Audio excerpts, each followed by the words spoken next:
నమస్తే టీవీ8 విశ్లేషణకి స్వాగతం. ఈనాటి మన విశ్లేషణ ఉక్రెయిన్ అమెరికా అధ్యక్షుల వాగ్వివాదం ఒక్కసారి ప్రపంచాన్ని ఉలిక్కిపడేటట్టు చేసింది.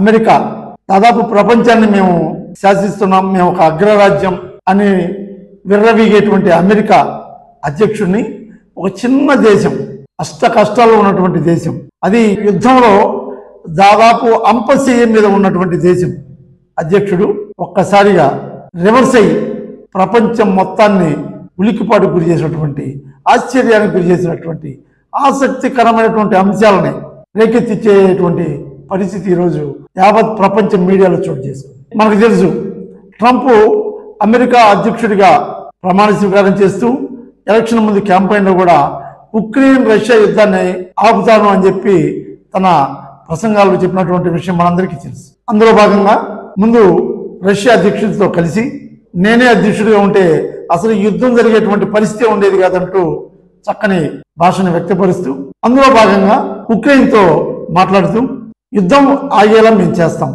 ఉక్రెయిన్కి మేము అందించినటువంటి సైనిక సహాయానికి సంబంధించి దాదాపుగా $500 బిలియన్ పైగా ఖర్చు చేయడం జరిగింది, అవి మీరెటు ఇచ్చే పరిస్థితులు లేదు, మరి దానికి సంబంధించినటువంటి ఏదైతే మీ దగ్గర కీలకమైన మైనింగ్ ఉందో దాంట్లో 50% ఆఫ్ మైనింగ్ని మేము తవ్వుకునే విధంగా మాకు అవకాశం కల్పించే విధంగా ఒప్పందాన్ని సంతకం చేయాలంటూ ఆహ్వానించడం జరిగింది. దానికి సంబంధించినటువంటి ఒప్పంద పత్రాలని సంతకం చేయడం కోసం జెలెన్స్కీ నిన్న అమెరికాకి రావడం జరిగింది. అమెరికాకు వస్తూనే వైట్ హౌస్ లోని ఓవల్ హోమ్ లోకి చక్కని అధికారిక లాంఛనాలతో ట్రంప్ స్వయంగా అతనే వచ్చి జెలెన్స్కీని లోపలికి ఆహ్వానించడం, జెలెన్స్కీని సాధారణ పౌరుడిలాగా నార్మల్ డ్రెస్ తోటి వస్తే ఆ డ్రెస్సును కూడా ట్రంప్ ప్రశంసిస్తూ లోపలికి తీసుకెళ్ళటం, కూర్చోబెట్టి ఆ ఓవెల్ హోమ్ లో జరుగుతున్నటువంటి ఏదైతే సమావేశం ఉందో అది ప్రపంచం మొత్తం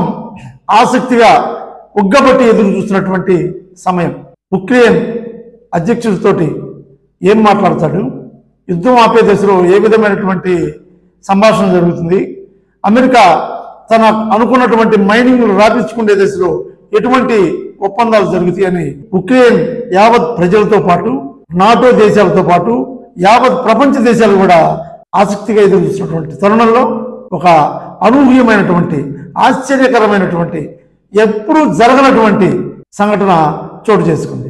అమెరికా అధ్యక్షుడు మాట్లాడుతూ మా దేశం మీకు చాలా సహకరించింది కనుక మీకు సహకరించిన దానికోసం మాకు $500 బిలియన్ దాకా ఖర్చు అయింది, ఈ ఖర్చుని మీరెటు తీర్చే పరిస్థితుల్లో లేరు కాబట్టి మీకు యుద్ధం కూడా ఆపటం చాలా అవసరం కాబట్టి మీకు యుద్ధం ఆపాలంటే మేము మీకు కోసం ఖర్చు పెట్టిన $500 బిలియన్ ఖర్చు మాకు జమేయాలంటే మీరు మీ దగ్గర ఉన్న కీలకమైనటువంటి మైనింగ్ ని మాకు రాసిస్తున్నట్టుగా 50% సంతకం పెట్టమని అడిగాడు.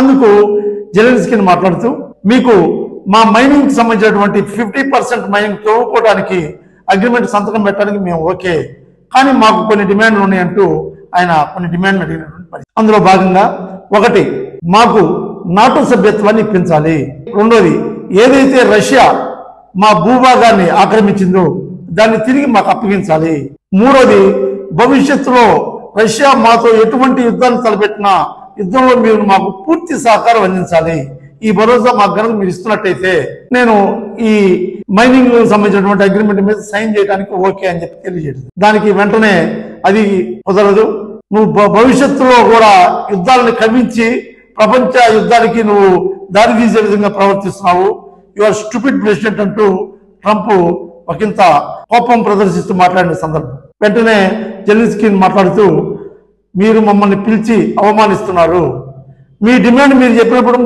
మాకున్నటువంటి భరోసా మేము అడగడంలో తప్పైంది అంటూ అతను ప్రశ్నిస్తే దానికి వెంటనే ట్రంప్ నువ్వు ప్రపంచ యుద్ధానికి దారి తీసే పరిస్థితుల్లో మాట్లాడుతున్నావు, నువ్వు లక్షల మంది ప్రాణాలకి నీ యొక్క ప్రవర్తనే పోవటానికి కారణము, ఇలాంటి పరిస్థితుల్లో నీతో మాకు ఇది కుదరదు, మేము లేకుంటే 2 వారాల్లోనే మిమ్మల్ని ఫినిష్ చేసేవాడు పుతిన్ అంటూ ఆయన తన దేశంలో మాట్లాడితే వెంటనే ఇతను కూడా తగ్గకుండా మీరు 2 వారాలు అన్నారు, పుతిన్ 3 రోజుల్లోనే ముగిచ్చేస్తానన్నాడు, మేము ఎలా ఎదుర్కోవాలో ఎలా పోరాడాలో ఇప్పుడు దాకా ఎలా పోరాడామో మా దగ్గర శక్తి సామర్థ్యాల కంటే ధైర్య సాహసాలు అకుంఠిత దీక్ష పట్టుదల మాకు ఉన్నాయంటూ ఈయన ఎదిరించి మాట్లాడినటువంటి సందర్భం. దానికి ట్రంప్ మాట్లాడుతూ, నువ్వు లక్షల మంది ప్రాణాలు బలిగొనడానికి ఇలాంటి ప్రవర్తనే కారణం, యువర్ స్టూపిడ్ ప్రెసిడెంట్ అంటూ అతన్ని చులకనగా మాట్లాడినటువంటి పరిస్థితి చూస్తే ఒకంత యావత్ ప్రపంచము మీడియా ముందే ఈ గొడవంతా జరుగుతుందో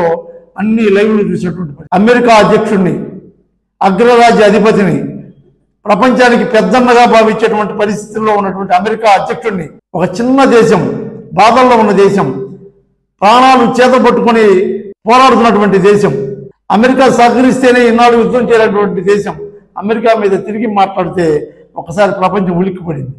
ఏం జరుగుతుందండి? వెంటనే అతను ఆ యొక్క ఏదైతే అగ్రిమెంట్ సైన్ చేసే కార్యక్రమంలో దాంట్లో మధ్యలోంచి జెలెన్స్కీని లేచి వెళ్ళిపోయిన పరిస్థితి. వెంటనే ట్రంప్ ఎక్స్ వేదికగా జెలెన్స్కీ యొక్క పరిస్థితి, అతని ప్రవర్తన, అతని యొక్క మాట తీరు కరెక్ట్గా లేదు కాబట్టి ఇతను మనసు మార్చుకుని శాంతి ఒప్పందం కోసం వస్తే అతనికి ఎప్పటికైనా ఆహ్వానం అని చెప్పి ఒక ట్వీట్ చేయడం జరిగింది. ఆ తర్వాత జెలెన్స్కీని వెళ్తూ ఒక అనుకోని సందర్భంలో జరిగింది.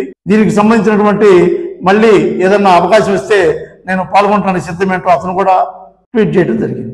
ఏది ఏమైనప్పటికీ కూడా ఇబ్బందుల్లో ఉన్నటువంటి పరిస్థితుల్లో ఉక్రెయిన్ యొక్క అవకాశాన్ని మైనింగ్ లాక్కోవాలనేటువంటి అమెరికా దురాలోచన. అమెరికా అధ్యక్షుడు తమకి అండాదండా ఉన్నటువంటి ఒక దేశ అగ్రరాజ్య అధిపతితో మాట్లాడేటప్పుడు తన సమయమును కోల్పోయి తమ దేశ భవిష్యత్తుని ఇబ్బందులు పడేశారా అన్నట్టుగా ఉన్నటువంటి జెలెన్స్కీ ప్రవర్తన ఒకసారి ఈరోజు ప్రపంచమంతా చూసి ఒక్కసారి ఉలిక్కిపాటు, ఆశ్చర్యము, అదేవిధంగా ఆసక్తి, ఏం జరుగుతుందనే భయం, ఈ పరిణామాలు ఎటుపోతాయి అనేటువంటి ఆలోచన కూడా నెట్టేసింది. ఈ విశ్లేషణ మీకు నచ్చితే లైక్ చేయండి, షేర్ చేయండి, కామెంట్ చేయండి. ఖచ్చితంగా చాలా మంది చేస్తూ ఉన్నారు, సబ్స్క్రైబ్ చేయండి. ఖచ్చితంగా కామెంట్ బాక్స్ లో కామెంట్ చేయండి. మీరు కామెంట్ చేయాల్సిందల్లా అమెరికా మైనింగ్ రాసిమ్మంటం కరెక్టా, లేదా జెలెన్స్కీ ఎదురు తిరిగి మాట్లాడి ఆ విధంగా వెళ్ళిపోవడం కరెక్టా, ఏది అనే దాన్ని ఖచ్చితంగా కామెంట్ చేయండి. Thank you very much.